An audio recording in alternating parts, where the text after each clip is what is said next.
আজিকালি অত্যধিক বন্ধু-বান্ধৱ থকাটো বহু সময়ত সহায়তকৈ বিপদৰ কাৰণহে হৈ পৰে। আমাৰ সমাজখনৰ বেছিভাগ মানুহৰে পেটটো গেলা। মোৰে এজন পেহা যিজনে লগ পালেই সোধে, দৰমহা কিমান বাঢ়িছে, কিমান পোৱা? আৰু যেতিয়া প্ৰকৃত দৰমহাটো মই কৈ দিওঁ, তেতিয়া পৰিয়ালৰ আন মানুহক কয়, এইটো ইমানহে দৰমহা পায়, কিডাল নকৰিছে। মানে এটা টক্সিক পৰিৱেশ আপোনাৰ পৰিয়ালতেই গঢ় লৈ উঠে। একেই কথা প্ৰযোজ্য পৰিয়ালৰ বাহিৰৰ আপোনাৰ বন্ধুবৰ্গ বা সমাজৰ একাংশ মানুহৰ লগতো। যদিও এখন সমাজ আমি সম্পূৰ্ণৰূপে এভইড কৰিব নোৱাৰোঁ, যিহেতু আমি সামাজিক প্ৰাণী, কিন্তু ইয়াক এটা পৰ্যায়লৈকে আমি নিজৰ নিয়ন্ত্ৰণত ৰাখিবলৈ চেষ্টা কৰিব পাৰোঁ, যাতে টক্সিচিটিৰ পৰা মুক্ত হৈ আমি কুল জীৱন এটা কটাব পাৰোঁ। আজিৰ এই ভিডিঅ'ত এনেকুৱা কিছুমান কথা ক'ম, যিবোৰ হয়তো আপোনাৰ কামত আহিব পাৰে, য'ত মোৰ ব্যক্তিগত এটা পইণ্টটো চুই যাবলৈ চেষ্টা কৰিম। মানসিক আৰু সময়ৰ অপচয়ৰ কথাটো প্ৰথমে কৈ লৈছোঁ। আজিকালি বেছিভাগেই অলাগতিয়াল তুলনামূলক প্ৰতিযোগিতাত লাগি থাকে। বেছিভাগ মানুহৰেই সমাজত আজিকালি ইজনে সিজনৰ জীৱন, উপাৰ্জন বা সফলতাৰ সৈতে তুলনা কৰাৰ প্ৰৱণতা বাঢ়ি গৈছে, যিয়ে মানসিক চাপ সৃষ্টি কৰে। সময় আৰু শক্তিৰ অপচয়ৰ কথাও ইয়াত আছে। সম্পৰ্ক বজাই ৰাখিবলৈ মানুহৰ সৈতে অহেতুক আড্ডা, পাৰ্টি বা ফাল্টু কামত বহুত মূল্যৱান সময় নষ্ট হয়, যি সময় নিজৰ উন্নতিৰ বাবে আপুনি ব্যৱহাৰ কৰিব পাৰে। দ্বিতীয়তে, ব্যক্তিগত তথ্য আৰু নিৰাপত্তাৰ কথাও ইয়াত জড়িত হৈ পৰে। গোপনীয়তা ভংগ অন্যতম এটা আজিকালিৰ দিনত গুৰুত্বপূৰ্ণ বিষয়। সকলো মানুহৰ মানসিকতা একে নহয়। বেছিভাগ মানুহৰ সৈতে কথা শ্বেয়াৰ কৰিলে পৰোক্ষভাৱে হিংসা বা অপপ্ৰচাৰৰ চিকাৰ হোৱাৰ আশংকা বাঢ়ি যায়। আৰু এই কথাবোৰে ভুল পথতো পৰিচালিত কৰিব পাৰে বিভিন্নজনক। লগ সংগ বেছি হ'লে বেয়া অভ্যাস বা ভুল সিদ্ধান্তৰ বলি হোৱাৰ আশংকা বহুগুণে বৃদ্ধি পায়। সুযোগ সন্ধানী সম্পৰ্কবোৰ আজিকালি ইমান বাঢ়িছে যে কৈ শেষ কৰিব নোৱাৰি। আন্তৰিকতাৰ অভাৱ হ'বলৈ ধৰিছে, কাৰণ চৌপাশে শ্ব' অফৰ এখন দুনিয়া আৰম্ভ হৈছে। লাগ বুলিলে মানুহৰ হাতত বস্তুবোৰ লগা হৈছে, মূল্য বৃদ্ধিৰ মাধমাৰ পৰিছে, মানুহে কাম কৰাৰ উচিত মূল্য নোপোৱা হৈছে, চৰকাৰেও এক প্ৰকাৰ শোষণ কৰা আৰম্ভ কৰিছে আৰু মানুহৰ জীৱনবোৰো ষ্ট্ৰেছেৰে ভৰি পৰিছে। সেয়েহে এনে সময়ত বন্ধুৰ সংখ্যা বা মানুহৰ সংখ্যা যিমানেই বেছি হয়, সম্পৰ্কৰ গভীৰতা সিমানেই কমি গৈ থাকে। বেছিভাগেই কেৱল ভাল সময়ৰ লগৰীয়া হৈ পৰে আৰু বিপদৰ সময়ত কাষত কাকো পোৱা নাযায়। সেয়েহে 100জন নামমাত্ৰ বন্ধুতকৈ এজন বা দুজন প্ৰকৃত আৰু বিশ্বাসী বন্ধু থকাটোৱেই জীৱনৰ বাবে সুৰক্ষিত আৰু শ্ৰেষ্ঠ। আচলতে আজিৰ এই থাৰ্ড কেটেগৰীৰ দৰে সময়খিনিত নিজৰ পৰিকল্পনা আৰু লক্ষ্যবোৰ মনে মনে ৰাখি আগবঢ়াটোৱেই জীৱনত সফলতা পোৱাৰ অন্যতম ফলপ্ৰসূ উপায়। ইয়াক ইংৰাজীত চাইলেণ্ট গ্ৰ'থ বা চাইলেণ্ট ছাকচেছ বুলি কোৱা হয়। মানুহক অৱহেলিত বা অপমান নকৰাকৈ আঁতৰি থাকি মনে মনে নিজক গঢ়ি তোলাৰ কিছুমান মূল উপায় ক'ব বিচাৰিছোঁ। সদায় পৰিকল্পনা গোপনে ৰাখিবলৈ চেষ্টা কৰক। যেতিয়া আপুনি নিজৰ ডাঙৰ প্লেন কাৰোবাক কয়, মগজুৱে কামটো সম্পূৰ্ণ হোৱাৰ আগতেই এক প্ৰকাৰৰ মিছা সন্তুষ্টি, মানে ইংৰাজীত ডোপামিন হিট বুলি যাক কওঁ, সেয়া লাভ কৰে। ফলত কাম কৰাৰ হেঁপাহ কমি যায়। সেই কাম কৰি দেখুৱাওক আৰু মুখেৰে কথাবোৰ নক'ব, মুখেৰে কমকৈ কথা কওক। ফলাফলক মাত মাতিবলৈ দিয়ক আপুনি। আপোনাৰ কঠোৰ পৰিশ্ৰম আৰু সফলতাই যাতে মানুহক উত্তৰ দিয়ে। আপুনি কি কৰি আছে সেয়া লোকক বুজাই থকাৰ কোনো প্ৰয়োজন নাই বা ঢাক-ঢোল পিটি থকাৰো কোনো প্ৰয়োজন নাই। আৰু প্ৰয়োজন হ'লে ডিজিটেল ডিটক্স কৰি দিয়ক, মানে ছ'চিয়েল মিডিয়াত নিজৰ দৈনন্দিন জীৱন বা পৰিকল্পনা শ্বেয়াৰ কৰা বন্ধ কৰি দিয়ক।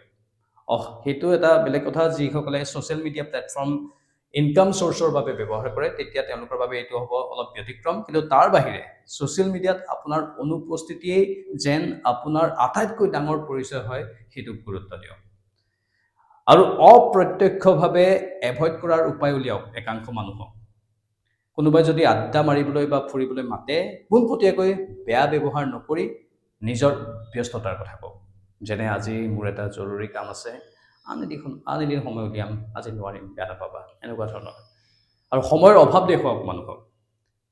নিজকে এনে কিছুমান কামত ব্যস্ত ৰাখক, যেনে পঢ়া শুনা, নতুন স্কিল শিকা, স্বাস্থ্য গঠন, ডিজিটেলি কিবাকিবি কৰা, যাতে বন্ধুৰ সৈতে অহেতুক আড্ডা মৰাৰ সময় আপোনাৰ ওচৰত নাথাকে।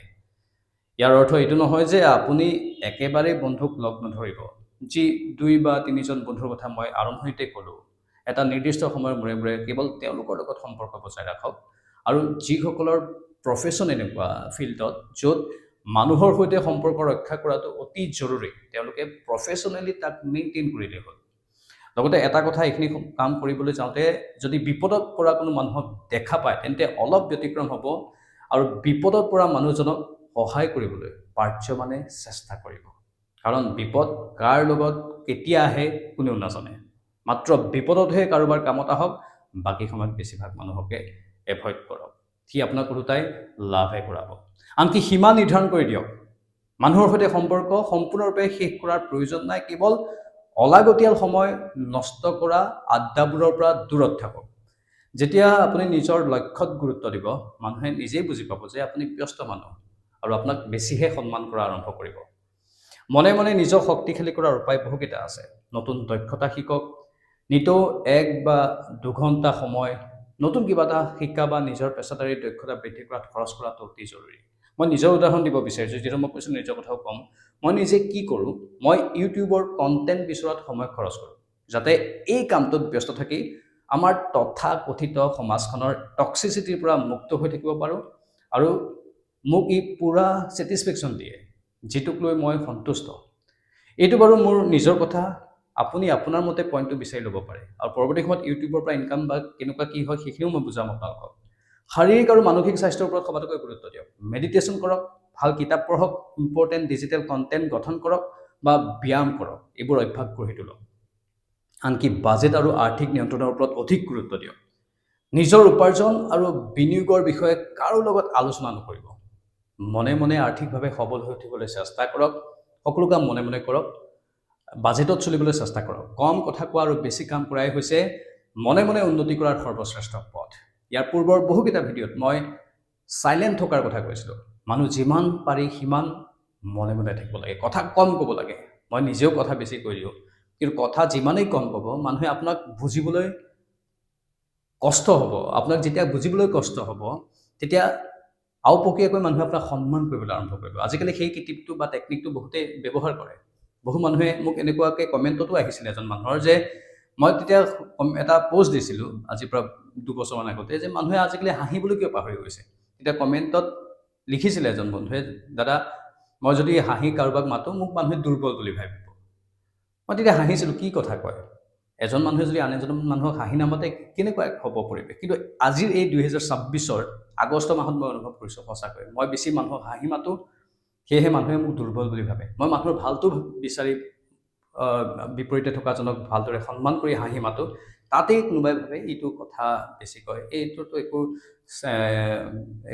একো স্থিতিয়েই নাই একো স্থিতি নোহোৱা মানুহজন এনেকুৱা ধৰণে ভাবিবলৈ আৰম্ভ কৰে একাংশই আৰু যাৰ ফলত মোৰ লোকচান হয় সেয়েহে অলপ মেইনটেইন কৰিবলৈ দৰকাৰ যিটো আচলতে আমাৰ তথাকথিত এই সমাজখনৰ কাৰণে প্ৰয়োজনীয় মই কৈছোঁ ইতিমধ্যে যে 3rd কেটেগৰী এখন সমাজত আমি বাস কৰি আছোঁ আমাৰ শিক্ষা ব্যৱস্থা আমাৰ সমাজ ব্যৱস্থা প্ৰতিটোতে কিৰণ আছে শিক্ষা ব্যৱস্থাটো ব্যাপক কিৰণ আছে যদি আপোনালোকে ইচ্ছা কৰে মই পৰৱৰ্তী সময়ত সেইবোৰ ভিডিঅ' আনিম মই নিজেই গুৱাহাটীত পঢ়া গুৱাহাটীৰ চৰকাৰী মাধ্যমৰ বিদ্যালয়ত পঢ়া কেনেকুৱা 3য় শ্ৰেণীৰ বিদ্যালয়ত পঢ়িছিলোঁ কেনে শিক্ষা মই অৰ্জন কৰিছিলোঁ সেইখিনি কথা বনাব লাগিব পৰৱৰ্তী সময়ত আৰু বাস্তৱ অভিজ্ঞতাখিনি কম সেই স্কুলত থকাৰ সময়তেই একাংশ ল'ৰা ছোৱালীৰ মাজত নিচাৰ প্ৰতি আগ্ৰহ বাঢ়ি গৈছিল শ্ৰেণীকোঠাত শিক্ষক উপস্থিত নাছিল সম্পূৰ্ণৰূপে টক্সিচিটি তেনেকুৱা পৰিৱেশৰ পৰা আমি ডাঙৰ হৈ অহা আৰু সেই পৰিৱেশে আমাক বহুখিনি প্ৰভাৱ পেলাইছে আমি নিজৰ বিকাশত বহুখিনি বাধাৰ সন্মুখীন হৈছোঁ অগ্ৰজসকলে আমাক বাদ দেখুৱাই দিয়া নাছিল আমাৰ অগ্ৰজসকলৰো ভুল আছে